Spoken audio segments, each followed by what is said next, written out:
Okay. Hi, Robert. How are you? Hi, Douglas. I'm all right. Thank you.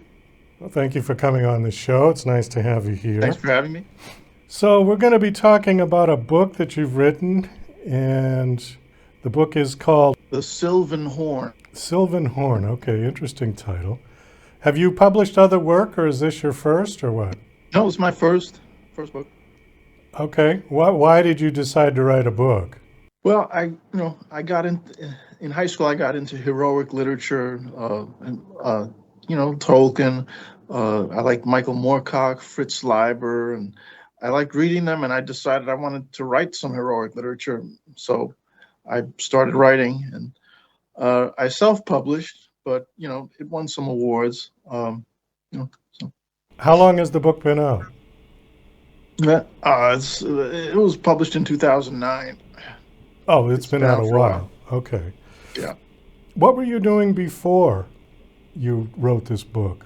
Wasn't I mean, taking film classes, and I got an award in film school for a film I made. That was nice. But I had a job at FAO Schwartz on Fifth Avenue.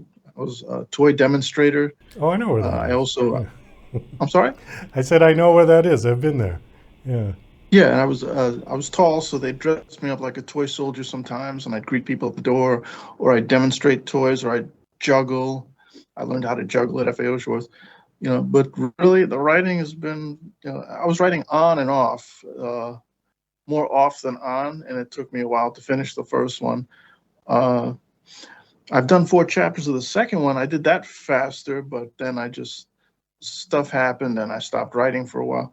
I'll pick it up again sometime. Okay, you said you were studying film. Have you written screenplays? Oh yeah, yeah. I wrote some screenplay. Nothing produced or anything, but I won a at the Hunter College Film Festival. I won Most Promising Filmmaker. That was kind of funny because I'd entered films in that festival for years, like these funny films that I thought were great. But I noticed they gave awards to these montage, these like films that I didn't like. I said, well, let me try making one of those. So then one year I just went. I got some outtakes from my refrigerator. I just spliced them together, put some sound effects, and then I'm getting the award for most promising filmmaker. It's funny. It taught me sometimes you need to work smart instead of working hard. What's the difference? Well, I was working hard at these like comedy films that I thought were pretty funny, and but when I saw that they gave awards to these, I don't know what the montage. I saw there's one film won like Best Picture. A guy's in a chair getting his hair cut, then he's walking down a cobbled street, then the hair again, and I just like films like that. I said, well, let me put something together like that and see what happens. Well, so you can't always judge the appeal of content, Mm, perhaps, you yeah. know? It's funny. When I got the award, one of the judges came to me. He said, "I noticed how perplexed you looked when you were receiving the award. I want you to know I was one of the judges. Your film is the only one we watched twice. Well, it was only a minute long. That might be why they watched it twice. But it was the shortest film in the fest. But I was hysterical. That was '97. Well, I don't know. I've been trying to figure this out myself. And when you go on YouTube and see the ones that have millions and millions of views, and, some of them are really good, but some of them are not, at least in my opinion. And I don't see the appeal. But, anyways, let's pivot over to your book. So, what was the inspiration for this book to write it? Well, I just wanted to, I wasn't trying to break new ground. Maybe that's what I should have been doing. I just wanted to write the quintessential fantasy adventure story. I wanted to take familiar elements and themes and put them into a new narrative, my own story. And that was my goal. And I like elves. So I wanted to put elves in there. But, when you write about elves, you're going to be compared to Tolkien, and people are going to say how much better Tolkien. I mean, Tolkien made the elves famous, but he didn't invent them. He borrowed them from Norse mythology. Did the same thing with the dwarves too. He borrowed a lot from Norse mythology, but he made these things famous. So now, if you write about elves, you will be compared to Tolkien. What's the difference between an elf and a gnome? A gnome is like a small kind of like smaller than a dwarf, a gnome, very small, and I think they hang around in caves. Or no, because then there's garden gnome. I don't know too much about gnomes, but they're very small. No, you know, just very small people.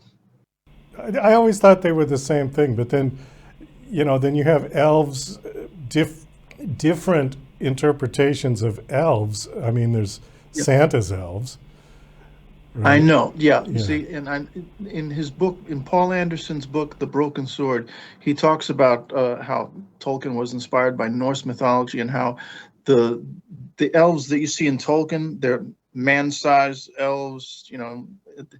That those appear in Norse mythology. But somewhere along the line, Paul Anderson says he thinks that elves and dwarves got confused, and then we had these little elves who, yeah, with the stories of Santa and the shoemaker with the elves and those little, but originally in Norse mythology, they were tall like humans. They were tall like humans, but what Yep. distinguished them to be elves? Yeah. Well, they're mystical. They have ties with mine have ties with elemental powers, the sea, the air, and the earth, and Tolkien's had ties with they had magical things. Mine are more powerful than his. His have like lost a lot of their power. When you read about the elves in his books, they talk a lot about the glory days, but they're not really doing much right now. But they have some like magical swords and things like that.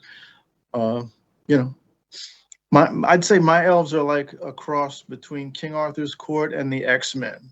I'm trying to think of in the Lord of the Rings. Was Baggins? Was he an elf?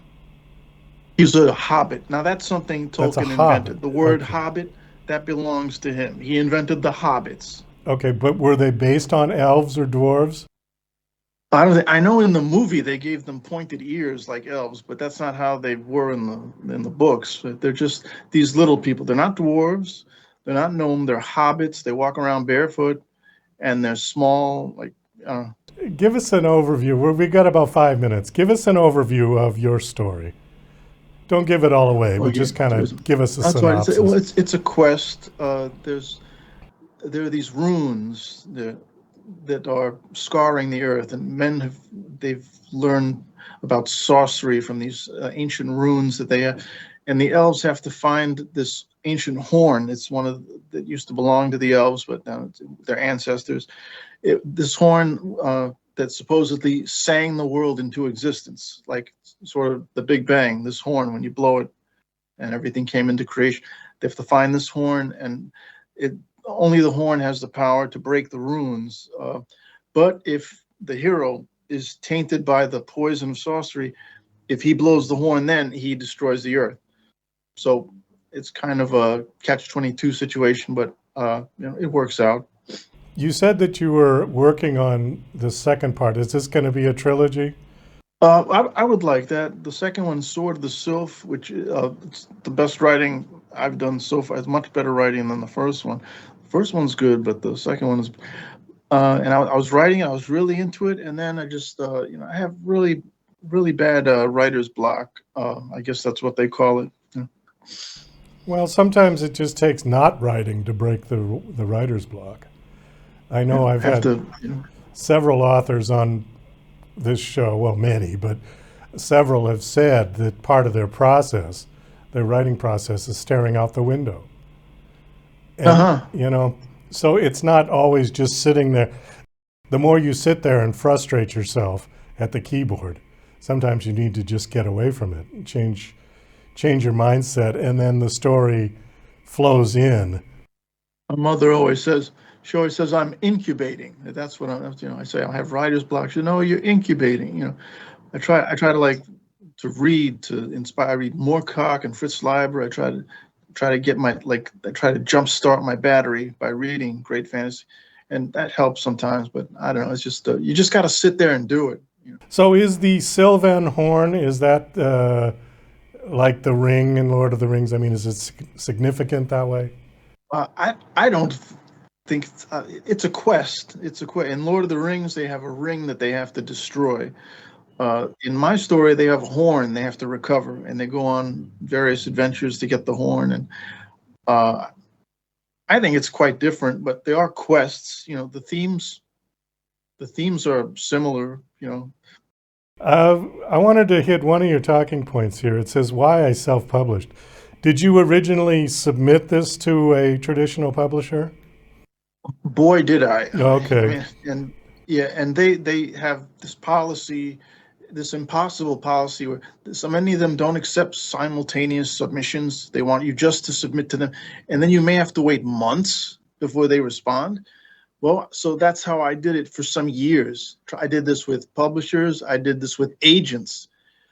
Uh, no, it didn't work out. But then when this new print on demand, this publishing now where they don't have to produce, they can print the books when you demand it. You can go to Barnes and Noble, order my book, and then they print it. Instead of making 1,000 books and putting them in bookstores, they don't make the book until you order it. Now, that's changed publishing. Now you can publish a grocery list if you want, uh, so it's much easier to self-publish now. So I did that. It's available at Barnes and Noble and Amazon.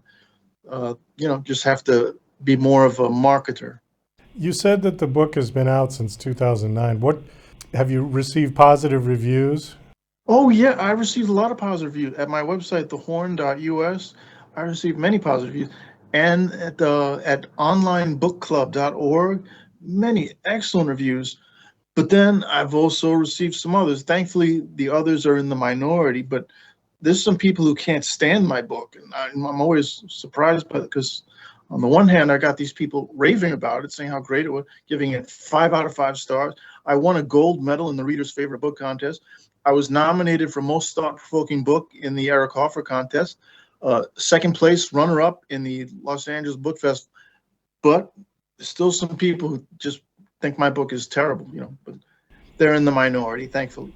Okay. Do you have any ETA on the second book? I wish I did. I just know that it's the best writing I ever did, and I wish I could do more of it. I wish I'd pick it up again. Sword of the Sylph. I like the title too. Yeah, it's a good title. All right, Robert. Well, we got to wind this down. Give out the website again, your website. Well, the book is called The Sylvan Horn, so the website is thehorn.us.